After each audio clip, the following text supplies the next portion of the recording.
பகுத்தறிவு பகுத்து ஆராய்ந்து பார்ப்பதுதான் பகுத்தறிவு. ஒரு கட்டிடத் தொழிலாளி கலவை எடுக்க 2 முறை குனிகிறான்.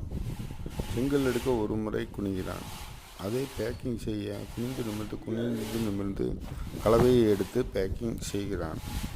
அப்படி பார்க்கும்போது 2 வினாடிக்கு 1 முறை குனிந்து நிமிர்கிறான். 6.5 மணி நேரத்தில் எத்தனை முறை குனிந்து நிமிர்கிறான் என்று கணக்கு பார்த்தால் அது லட்சத்தையும் தாண்டி விடுகிறது. அதை யார் நினைத்து பார்க்கிறார்? ஒரு நாளைக்கு 1,00,000 தடவைக்கு மேல் குனிந்து நிமிர்ந்து வேலை செய்கிறானே மகனே, என்றாவது ஒரு நாள் அவன் கஷ்டத்தை நீ நினைத்து பார்த்தாயா? உன் தந்தையாகவும் இருக்கலாம். நீ நன்றாக படி.